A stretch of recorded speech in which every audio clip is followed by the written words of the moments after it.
Okay, so Jazakallah khairan to first and foremost the organizers and the host. This is such a huge thing to put together, and I know so much work goes in behind the scenes.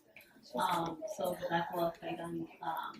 It's just such a huge service to the community and to all of us who, Gaza's on our mind, Palestine is on our mind, and so the fact that you are putting in the effort to bring us together in this way is really such a tremendous service. Well, bless you guys. So I'm going to give a short talk. It'll be about 15 minutes, inshallah, and then hopefully, if we have time for Q&A after that, then we can do that, inshallah. So just to kind of give a little background, I had gone to Gaza 15 years ago now. I went in the aftermath of Operation Castlead in the winter of 2008-2009, which at that point was the most violent assault, Israeli assault on Gaza to date.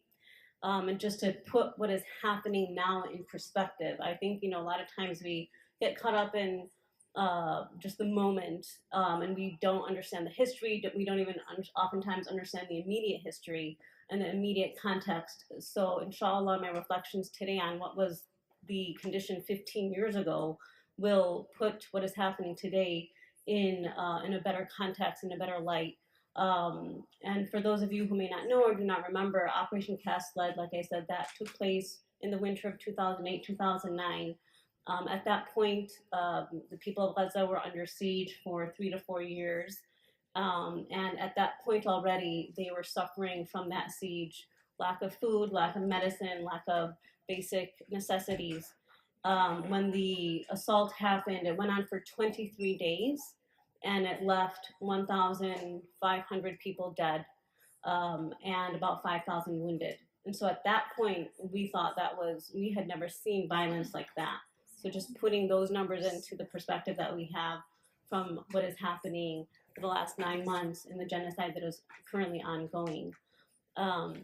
So inshallah, I'm just going to start reading from my senior thesis. I had gone the following summer. I had gone and I was doing interviews with people, collecting stories, and then when I came back to America, that was my senior thesis, was my reflections on my time in Gaza and the testimonies that I had collected. So I'm just going to share a little bit, and then inshallah, like I said, if we want to open it up for question and answer afterward, that would be great.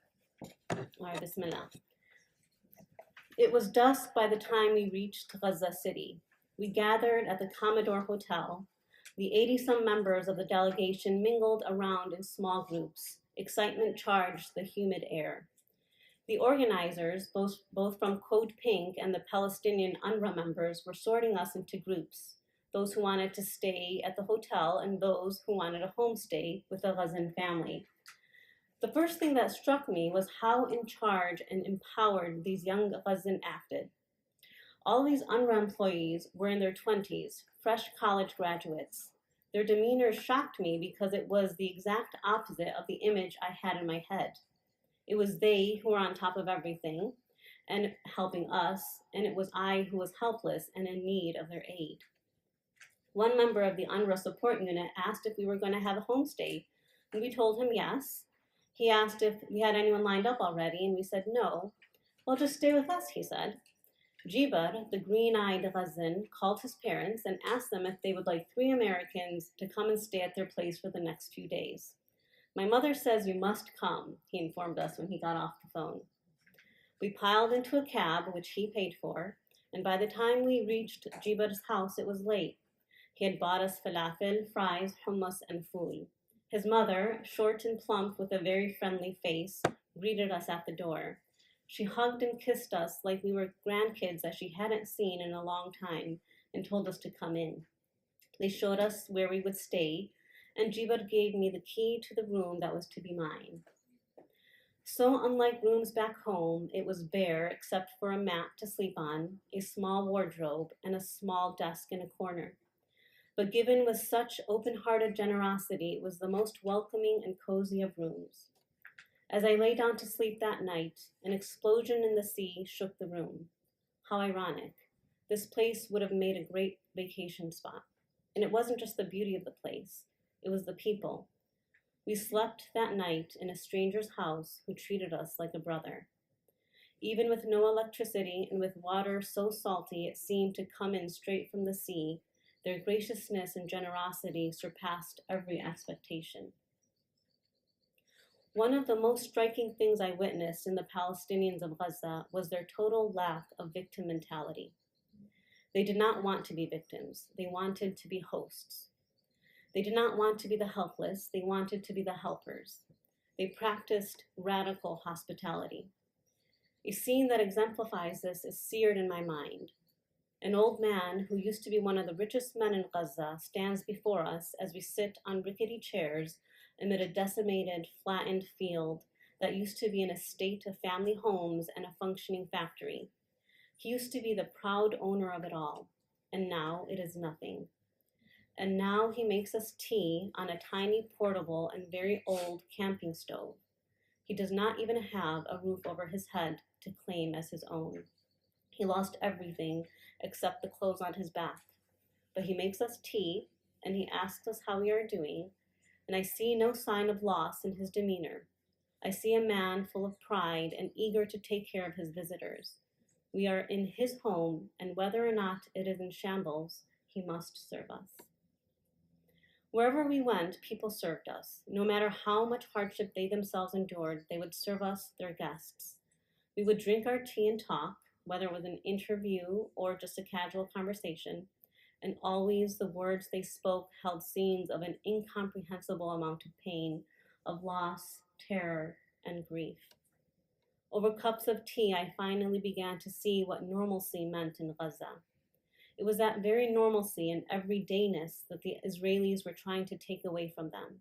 Wherever you looked in Gaza, you saw signs of the monstrous invisible force that systematically tried to crush everything that reminded the people that they too were human.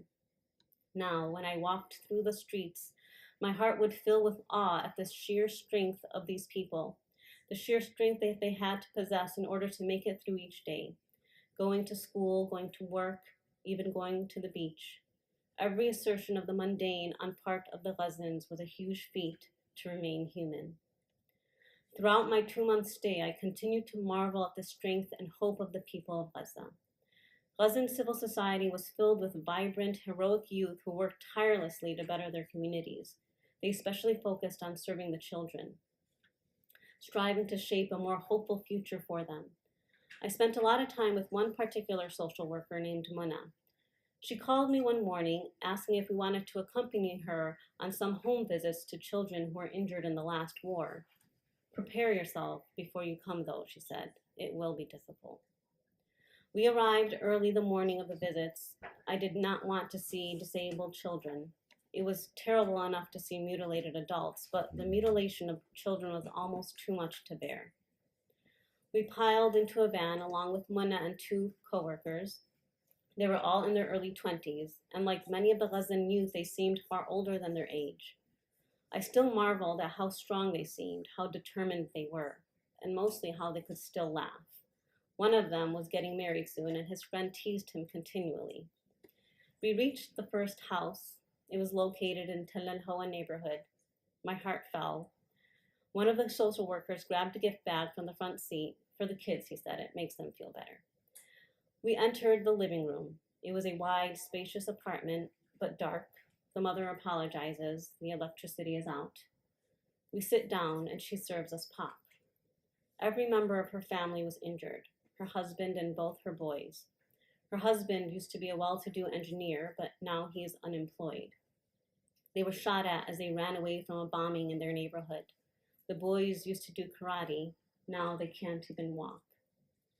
We move on to the next house. Home after home of injured children. Children injured by parts of their homes falling on them. Children injured by explosions of bombs. Children shot at point-blank range with bullets. The last place we visit leaves an image in my mind's eye I wish I can erase. Mahmoud is 15 years old. His eyes have been sealed shut forever. We enter the bare, gray room. Nothing but floor mats furnish it. Mahmoud sits on the mat just opposite the door. "Who's here?" he calls out. "It's me," his social worker says. "We brought some friends for you to talk to." I don't want to talk to anyone, he says. His mother tells him to be polite. Her son asks for his hat, and she brings him a baseball cap. He puts it on low over his closed eyes. His mother serves us lemonade. I can barely drink it. My throat is too constricted. Who are these people? Mahmoud says. They're students from America. America? Mahmoud's voice was hard and angry. He does not like America. This war was from America. American weapons did this to his eyes. I don't want to talk to them, he says. Tell them to go away. Fear God, Mahmoud, his mother says. These are your guests. And besides, the people are different from the government. The people are good. And these Americans here are Muslim. Don't the people elect their president? Mahmoud says. Isn't it the people who make the government? So it's the people's fault too. The mother and the social worker look at me apologetically. I tell them it's okay, and what he says is true. They tell Mahmoud to be polite to his guests. And I wonder, in awe, where else on earth people put so much emphasis on being good hosts. I wonder where else on earth people train their children not to let their losses govern their emotions, where they are trained to not be victims. I wonder where else on earth children are taught to not hate. Mahmoud, whose eyes are melted shut, is devastated. He dreams 24 hours a day. He sees in his mind's eye only blood and the killing of his friends. They were playing soccer when it happened. He is so full of rage, fear converted into rage. He says at one point that Allah loves his friends more than himself because Allah took them as martyrs and left him behind. They are in paradise and he is not. He kept saying that all he wanted was to die. His mother and the social worker tell him not to talk like that. Just because Allah did not take his life does not mean he does not love him, they say. Allah does love him, and he will reward him for what he lost. But he must be patient, they say. Mahmoud nods and says they are right. My eyes preceded me to paradise, he says. I smile at the pure poetry of the thought. When we left, I felt sick inside and wondered at the social workers' upbeat spirits. Before we parted, I asked them if they enjoyed their work, or did it depress them? They enjoyed it very much, they said. They loved it. It was a wonderful feeling to be there for people who needed so much help. They told me the people here were strong. We know our dead go to God, they said. We know there is a hereafter and there will be justice. And the people here are very close, they said. We have strong family ties. No matter how bad you are suffering, you will not suffer alone. Especially during this war, people felt so close together. After this war, every single person knew someone who was killed or had his house destroyed, so it brought us closer together. In the face of all this loss, I thought these people were doers. They never gave up. They bore their loss with so much dignity. I reflected on the strength of character needed to succeed in such a stunning way. And now I reach the end of my testimony here, and I'd like to end by describing the place where Gaza ends, Rafah. Rafah is different. Everyone here knows everyone, literally. It was funny to see Yusuf, a native of Rafah, hop from house to house shouting out people's names. As we drove through the narrow streets, the houses seemed to cave in over us. He waved to every person who passed, asking them random questions. Yusuf, Yusuf, called out the kids who played in our path. Rafah had a natural coziness. It is very pretty in an old-fashioned sort of way. It is older than Gaza City, not nearly as built up. No tall buildings. Crooked, cobbled roads meander through the city. It was a stunning sight from the rooftop that night. Stars shining so bright because the electricity was cut off again. I hear the celebrations from a nearby wedding. Rafah was peaceful that night.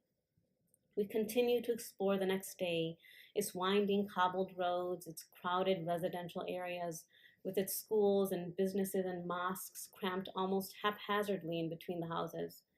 And then you come to the strangest thing. Come to the end. Rafah just stops, as if an invisible line cuts it off, and the outside begins. The forbidden outside. Beyond the barbed wire fences lies another dimension, the dimension of freedom, like a parallel universe so close but so unattainable. A chill shivers down my spine. The walls and barbed wire fences tower over me. I turn my face away. I was never imprisoned before. Rafah is indeed the furthest point in a tiny world whose expanse is only 23 by 7 miles, or in colloquial terms, 8 by 2 shekels, referring to the taxi fare. In such a small world, people do not move around a lot. You stay in your place to create more space. You want to mentally make the walls of your prison as far away from you as possible. Before you know it, you have effectively besieged your mind. So told us the Ghazan author Atif Abu Saif. It happened to us as well, and it scared me how quickly it happened. When we first arrived with the delegation, we went up and down the strip more than once a day sometimes, and we thought nothing of it. From tip to tip, Gaza was less than an hour drive. When the delegation left, we were stationed predominantly in Gaza City, which is north of the middle area but south of the north. And for such a tiny piece of land, it is certainly divided into a lot of sections. Within weeks of our stay, a trip to the north or the south or even the middle area seemed to be a gargantuan task, exhausting and requiring both much preparation and recovery. As time went on, I began to feel the oppressive smallness of Gaza. I began to see the forbidden lines of the prison, to feel the sense of heaviness, of being cut off, of being trapped. But even so, there is so much to love in that tiny strip of land. Not just the people, but the landscape as well. There are beautiful blossom trees all over Gaza, bright orange, pink, and wild purple. They light up the heart. Kumberji, a tall, lanky Gazan who spoke English with an impeccable American accent, told us what they did for him. The gardens at the UNRWA headquarters where he worked were filled with these brilliant trees. Before the war began, they had not yet blossomed. The branches lay bare. And then the month of terror began, and his world filled with blood and death and destruction. He survived, but felt forever scarred inside, abandoned, alone, disposable. When he returned to work, he was met by an amazing sight. The trees had, by some miracle, survived the bombings and the tanks, and they were in full bloom. It was the best greeting anyone could have ever given me, he said. It felt like they were speaking to me, telling me that even though things looked bad now, they would get better. That life was not as dark as it seemed. There is hope, the trees told me, so have hope. That is what they told me. And I felt so grateful to them. I really bonded with these trees after that. They were there for me when no one else was. But it was the sea that upheld the people the most. Sometimes it was the only thing you could run to and embrace. There is healing in that sea. On that Gazan shore, you witness some of the pain, some of the footprints of fear wash away. One and all, they turn their backs on the confinement of the city. They turn away from the lie that they are animals to be trapped in and tortured, and they run into the arms of fearsome hope that caresses and carries them in powerful bursts away from the city of suffering and pain. Some memories of a nightmare wash away. I went to Gaza with the intention of helping people by collecting their stories and then bringing them back home. I wanted to humanize their plight. What I discovered was that it was not I who was humanizing them. It was they who taught me so much about what it truly meant to be human. They taught me through their astounding generosity and hospitality, their care for strangers, and their refusal to be victims. I had never seen so much goodwill and love in a people before. It gives them so much dignity. It is overwhelming in its power, and yet heartbreaking, because there is so much pain here in Gaza as well. You see it everywhere you go. It burns in the eyes of its people who put it aside to serve their guests. I will leave you with a message of one pair of cloudy eyes. Eyes that saw too many years of pain and too many failures of the human race to have much hope in me. We have nothing besides our faith in God, the old woman said as she sat in a chair beneath a makeshift tent in a refugee camp, a white scarf wrapped around her head, her wrinkles etched deep into her skin. But don't we have the right to have faith in people too? We want peace, she said, peace that is complete. People are always talking about giving us peace for 10 years and how good that would be. We do not want peace for 10 years. Peace for 10 years means our little children will have enough time to grow into young men and women only to be killed. Peace for 10 years means we will have enough time to raise them up, to see their dreams develop only for them to be crushed. Peace for 10 years means we will nurture our children only to see them cut down in the flower of their youth. Don't give us peace for 10 years. Thank you.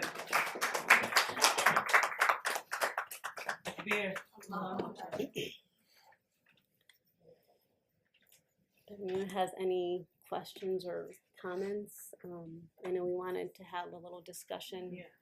So, I was there 15 years ago. I went after the 2008-2009 Operation Castlead.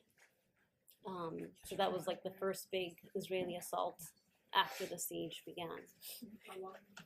I was there for 2 months for that summer. So do you have your whole thesis? Is that something that you I can share? do. Yeah, I've been. I have a Substack, and I've been publishing it on there in parts. So. Wonderful. Thank you. That was so, like, tonight's been more beautiful than like what I envisioned. I'm like, that your writing is so beautiful. I'm just in awe, like. Yeah, it was really hot. Because like this was our focus for tonight. Like we want us to be filled with hope. We're talking to Marryam, and I was saying, like, Marryam, we've been grieving, like our hearts have been so heavy this entire year. We as our like community, as our ummah, we have to like rise up, and we have to like fill our hearts with hope and emulate their behavior, like the people of Gaza, and that's what we can learn. So Jazakallah, thank you from all of us for coming and helping fill that hope in our hearts. Yeah, the least I can do, honestly. It was actually difficult to, I think we all have so much guilt, and I think that guilt can get in the way of doing things because it just becomes debilitating. So I think forcing ourselves to just go back and do whatever it is that we can, knowing that it's not going to be perfect and we have our flaws, but we're going to continue, inshallah. I think that guilt really comes from Shaitan to stop us. So, yeah. You write really well. What does that close? Yeah, I really felt so transported, mashallah. Yeah. Really very embodied experience here in your work. Are you working on anything now in particular? I'm right now. I'm just writing smaller pieces. So inshallah, like I have some projects in mind. But like I said, I had kind of put a mental block with this. It was just too difficult and painful after a while. And then after October 7th, it was took some time to even go back and start revisiting it. So alhamdulillah, like that was a process. And so my first project was, let me get these pieces, let me go back and revisit them. So I have it's like 10 chapters. And I've been just trying to post them and just mostly for myself to kind of restabilize myself, but or recenter myself, I should say. And then inshallah, I have some other writing projects in mind, inshallah. So that's my goal. It all sounded like I was listening to NPR or something like Yeah. that. Yeah. The way you read them. Yeah, the way you read them is very neat. Alhamdulillah, Yeah. I'm grateful. Really nice, mashallah. Yeah, as these videos going in the back of my mind, what we're seeing online, that's what it was. Yeah, and just to think that this was the reflections of a decade and a half ago. So I always think like the kids that I saw 15 years ago are adults now, and just kind of, if we thought it was bad then, and then just subhanAllah, then there was the 2012 bombing, and then 2014 bombing, and then the 2019 and 2021, and then you just think like, how could we not expect anything to have happened? And we just kind of decided like, okay, we're just not going to deal with that. There's always something going to happen there, and we're going to ignore it, and we're going to go on with our lives. But this was their daily life, and so how can anyone be surprised? The only surprise is it didn't happen earlier, I think, And I think just having that perspective of, I think like for us to have that history, that context where, because I mean, for even myself, like even me being there and having and studying it on a more academic level, you kind of get shocked by the propaganda, and you're like, oh, you become all defensive, like, oh yeah, I don't know, yeah, people shouldn't do, like you get all flustered and you forget things, and just to really keep in mind the history of like, no, like there's nothing to be shocked about, and there's nothing to be defensive about. We should be the ones on the defensive because we were the ones who allowed this to happen for this long. So just having that context and being able to bring up these events, so that people understand that, even if we don't change their minds, that we have that history and we know like that we're solid here, and that we're not going to be on the defensive anymore here. I think that's just really important for our peace of mind.